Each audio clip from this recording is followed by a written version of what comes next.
bwelani nonse tiyamike Mulungu.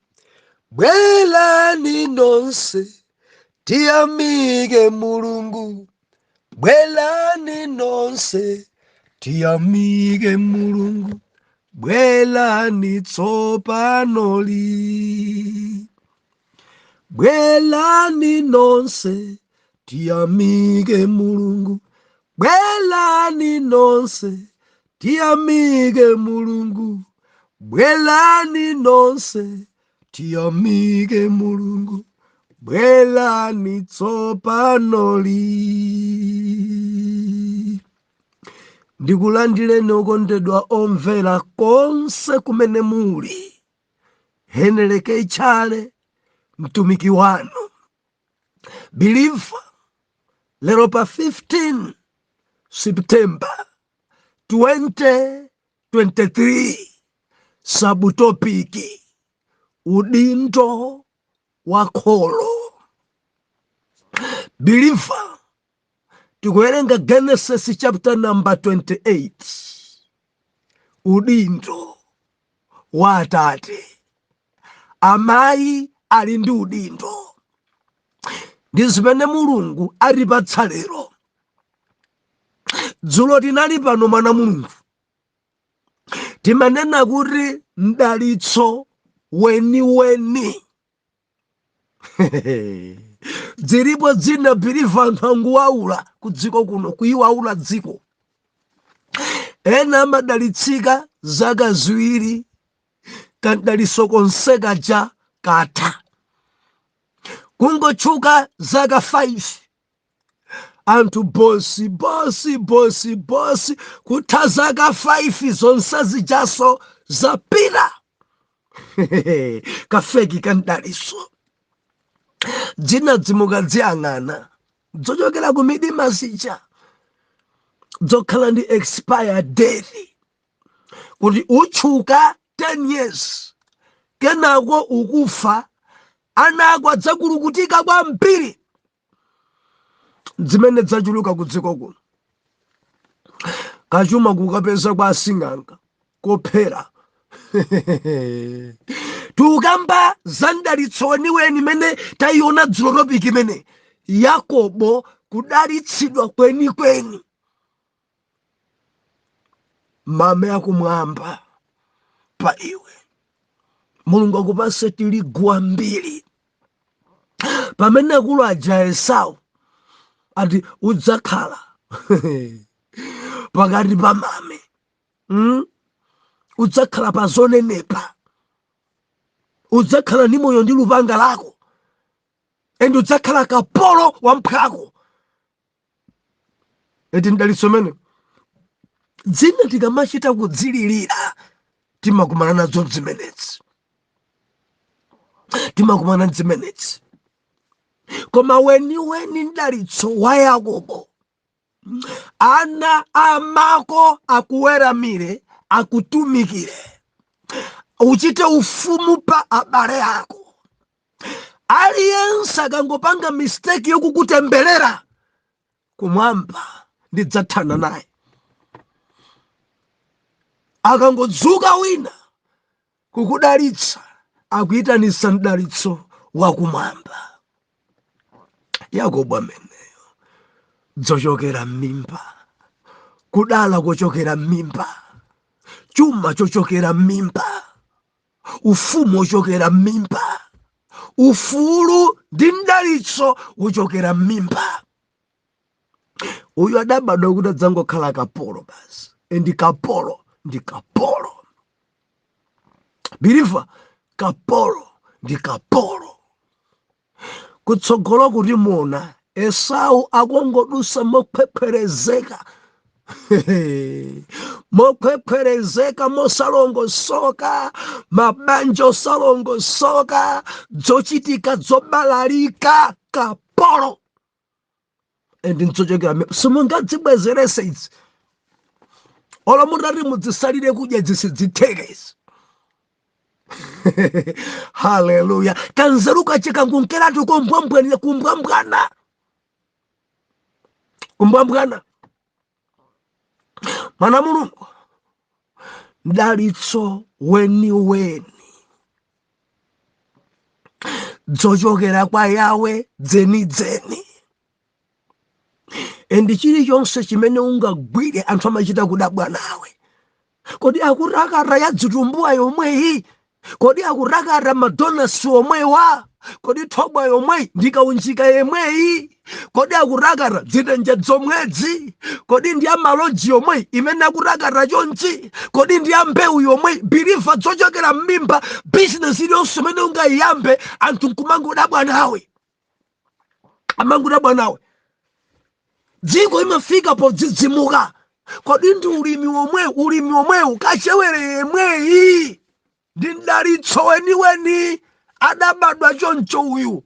Chilichonse chimene angagwire anthu kumangoti taonani yakulemera, taonani yama minibasi yomwe adamba ni minibasi yomodzi pano dzima minibasi dzadzadza munsewu biliva dzinadzi biliva nzochokera m'mimba. Tichokera m'mimba. Ndikudziwa kuti dzilipo dzina zimene anthu amadzipalamula ku midima idzi dzaike expired sinokamba zimenezi. Dzikanokoka dzidza ku midima dzimanokoka zonse. Maminibasi 10 onse kunokoka nthawi imodzi ku midima kwakwiya.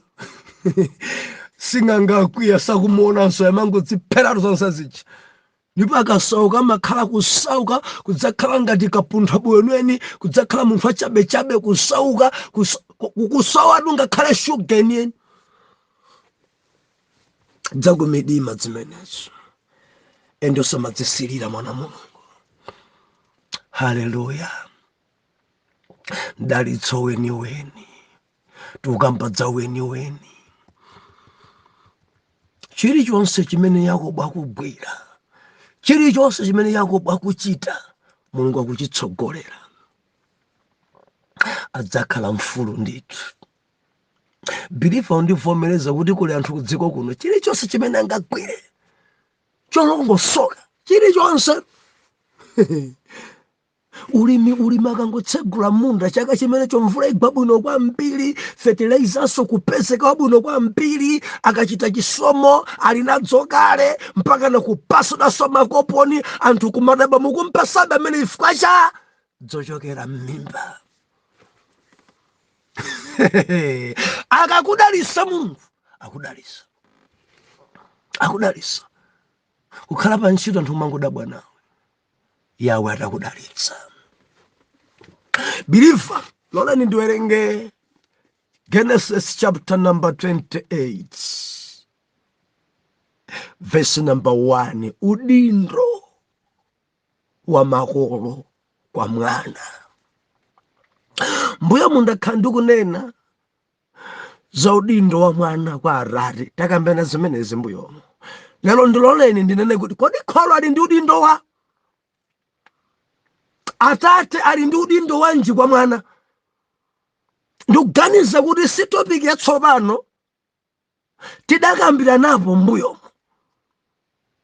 Koma waakulu amanena kuti mphini yobwereza ndi imene imawala. Atate ndimati ndilize khwerere muli ndi udindo. Teni tiwerenge mawu a Mulungu. Genesis 28 verse number 1. Ndipo Isaki anamwitana Yakobo namdalitsa iye, namuza iye nati kwa iye, usarenge mkazi wa ana akazi akanani. Mayo, tauka nupite ku Paladalamu, ku nyumba ya Betuelo arare wa amayi yako, ukadzitengere mkazi wakumeneko kwa ana akazi a Labani mulongo wace wa amako. Mulungu wamphamvu yonse akudalitsa iwe. Akubalitsa iwe. Akuchulukitse iwe chabwino kuti ukhale khamu la anthu. Akupatsa iwe mdalitso wa Abrahamu, iwe ndi mbewu zako pamodzi nawe, kuti ulowe m'dziko limene ukhalamo mulendo, limene Mulungu anapatsa Abrahamu. Ndipo Aisaki adamulola Yakobo amuke, ndipo ananka ku Paladaramu kwa Labani mwana wake wa Betueli Msuriya, mlongo wace wa Labeka, amayi wao wa Yakobo ndi Esau. Wow. Mwana Mulungu tate ali ndi udindo pa mwana. Makolo ndimafuna ndinene ndi makolo nonse, muli ndi udindo pa mwana. Chimene tikuchiona apa gawo loyambirira, Aisaki akundalitsa. Dada ali ndi udindo odalitsana. Mwana kuti achite bwino amasweka voice ya dadi kuti adalitse mwanayo. Kuna kudzana zambiri zimene zili balawadzi, adadi adazilembera mwachibwana kwambiri. Dzana dzina zimene zambwambwanira nako pang'onozi, mwina nkutheka arare mudarembelera koma mwachibwanabwana. Chimene tikuchonefe mwa Aisaki, tamverani. Chapter 27, verse number 27, mpaka na 28, 29, 40. Aisaki adandalitsa Yakobo. Bilifa ndikuenda limodzi kani. Adandalitsa kuti mwana ameneyi mama yakumwamba Mulungu andalitse nawo tiligwa mbiri Jehova mpasi. Adandalitsa kuti akhale mvinyo. Adandalitsa kuti achite ulamuliro pa mitundu. Adandalitsa kuti ana amake amuweramire antumikire. Adandalitsa kuti aliyense ontemberera Mulungu adzamtemberera. Now, chapter number 28. Esau alira. Mukudziwa nkhani imene. Anena kuti adzitonthoza yekha. Anena kuti kufa kwa Isaki kupha Yakobo. Mukamawerenga chapter number 27 kumapeto kwake mmwambamo akuti adachita kulira Esau, kulira ndithana naye, ndipha amene, ndilodza amene, sanga nditengere zanga, ndithana naye amene. Bilifa ali ndi mkwiyo Esau pa Yakobo chifukwa chakuti mwana ingodalitsidwa. Ali ndi mkwiyo afuna aphe, ali ndi mkwiyo afuna ononge. Now, dada adadziwa kuti Esau afuna aphe Yakobo. Amayi anadziwa kuti Esau afuna chitire choipa Yakobo. Bible mukawerenga mwambamo makamaka chapter number 27 kumapeto. Labeka chikumpwereka.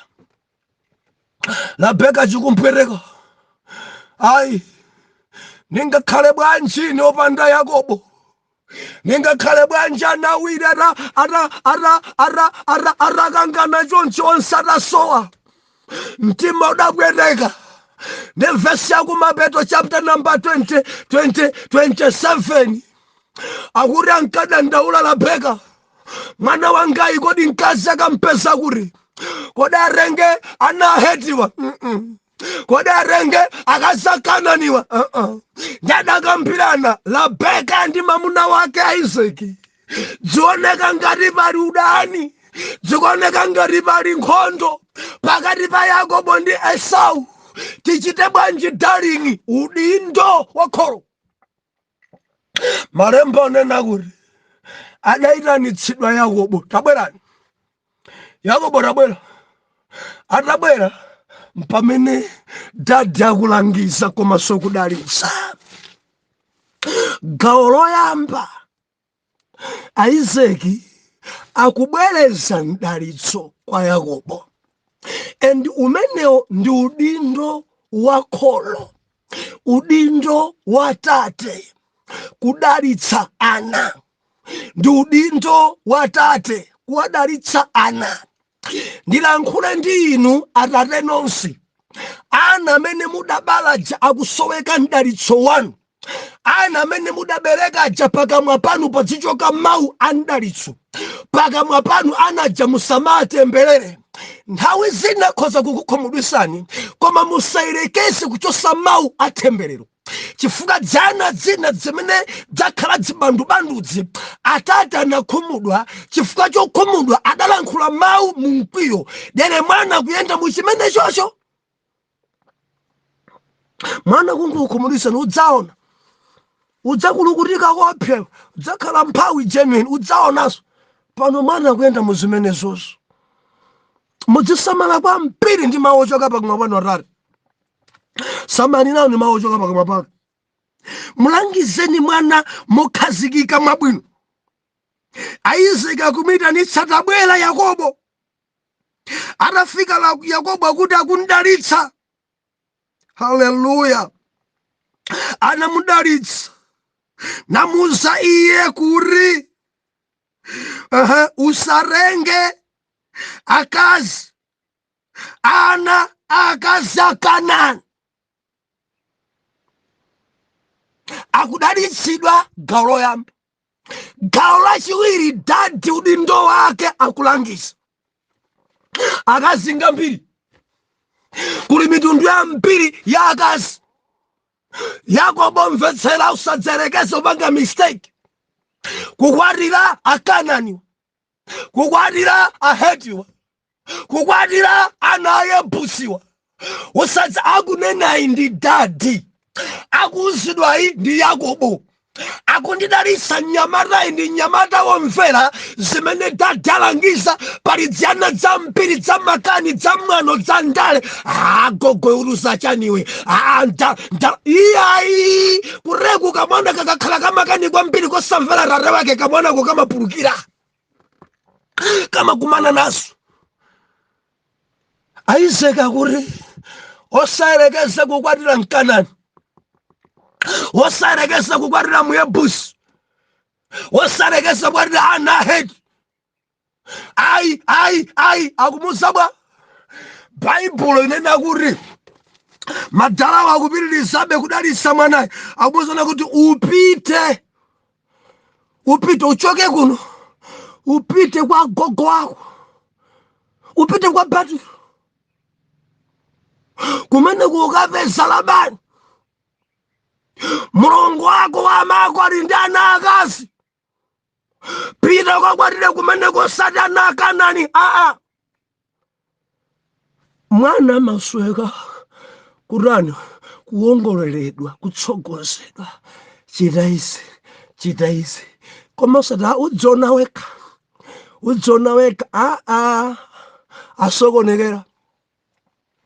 Asokonekera. Ndema Mulungu akunena kuti atamuza choncho amaoneka mwana uja ndithu akumvetsera, akumuyankha dadi ndamva ndipita. Verse number 3 mukaonekana kuti Mulungu wamphamvu yonse akudalitse iwe. Dalitso chakubwera betu akubalitse iwe. Ana wakuti adalitsika kusaikana kuti Atate mulengeze dalitso pa ana. 1. Ana wakuti abale pamafunikanso inu Atate mulengeze kubala pa ana. Mulungu akubalitse Mulungu. Gaona bwanji akuchulukitse iwe kuti ukhale khamu la anthu. Akubalitse akuchulukitse kuti ukhale khamu la anthu. Verse ya 4 mukalenga kunena kuti akupatsa iwe madalitso a Abrahamu agogo ako. Osati weka koma iwe ndi ana ako ndi mbewu zako.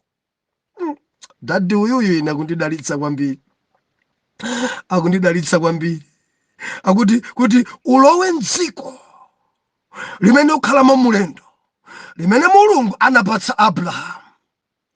Ndipo Aisaki anamulola Yakobo amuke, ndipo ananka ku Paladaramu kwa Labani mwana wace wa Betuelo Msuli, mlongo wace wa Rebeka amayi wa Yakobo ndi Esau. okondedwa omvera, ndi udindo ndi gawo ili endi nzofunika idzi. Makolo anzanga ndinene poyera pano, dalitsani ana, langizani ana, pemphererani ana, afunireni zabwino ana, alangizeni kadziumva kasidzikumva dzanadzo, koma dzilangizeni musarope. Langizani kuti anawo adzakhale pabwino. Dalitsani anawo kuti apeze mabanja abwino.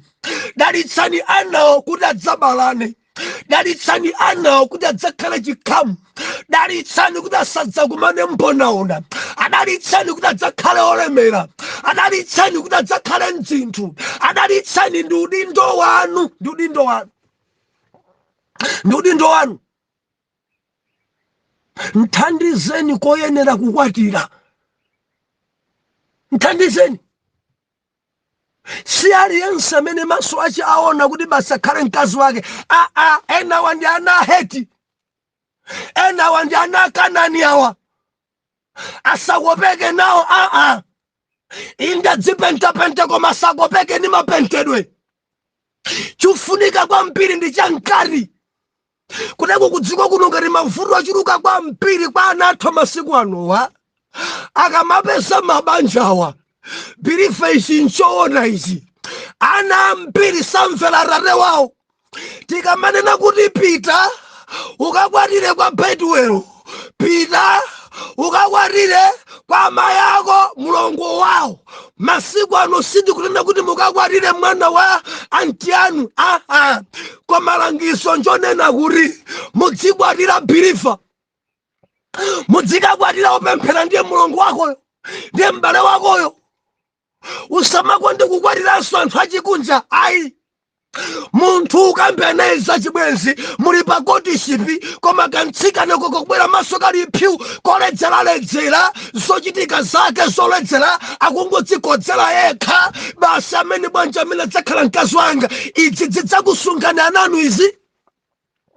Ana Hedo sakwatira. Ana akana nosamanga nawo banja. Akunenetsa Iseki Yakobo no. Usarekese kutenga dzakazi dzakunodzi. Ine ndimati ndilise khwerere. Bwanji mwatengeka ndi anthu osapemphera. Bwanji mukumanga ukwati ndi anthu osapemphera. Bwanji muli pa courtship ndi munthu osamdziwa Jehova. Bwanji mukugwirisana mukwatirane ndi munthu amene sali Khristu. Ndidzasintha. I believe yakhala ngati Roni sopano. Ambira manayo cha ndidzasintha. Inu mungasintha inu. Munsintha inu. Believer. Dzufunika pachiyambi zinthu zikudzikonza. Dzufunika pachiyambi zinthu kudzilongosola. Ambira kulira pano ndidzasintha sakusintha. Ambiri pano sakupemphera sodakwatirana ndi mujani Mkanani. Mkanani amazunza kwambiri.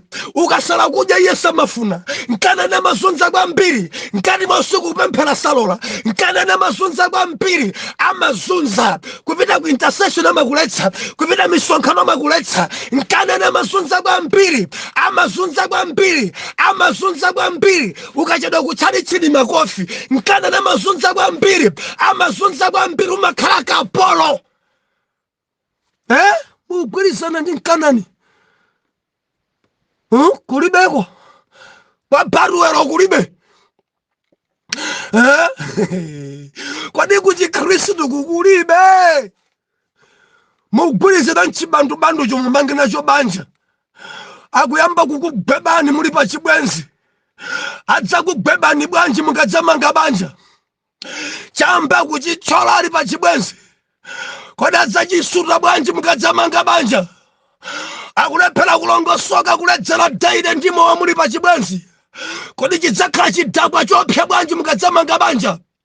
Sakupemphera dzimankhwala kokhwima kwambiri Mkanani. Kodi adzakhwima bwanji mukadzakhala pamodzi mbanja. Ndimati lise khwerere tamvera dana Mulungu. samalani pakufunika mupese mkazi wa mtundu wa mayako. Akunena choncho tapo, pita kwa Batuelo, ali mwana kumeneko, pita kwa Batuelo kuli Labani ali ndatsikana, ukakwatireko nkosana kunowa. Mondimvaka malangizo atati vuto yakulo kwambiri masiku ano.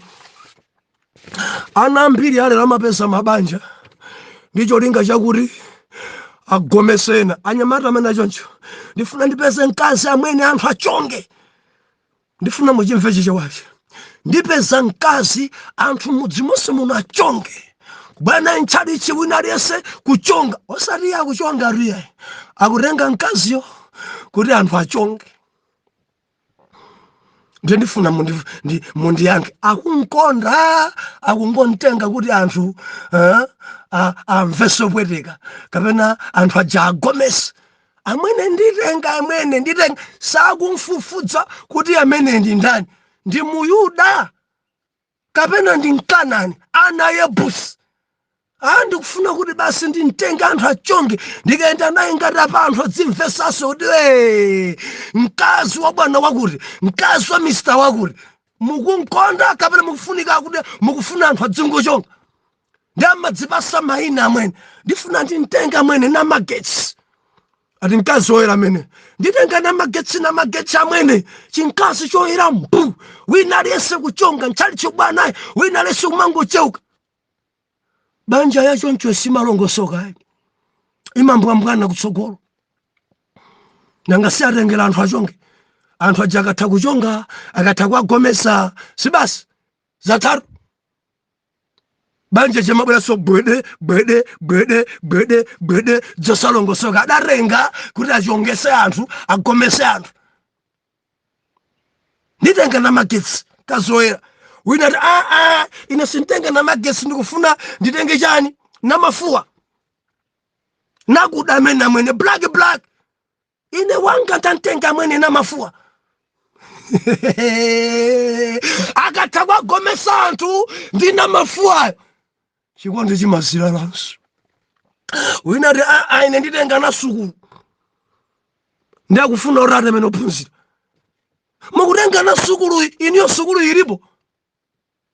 Ati amwene ndikufuna wa English.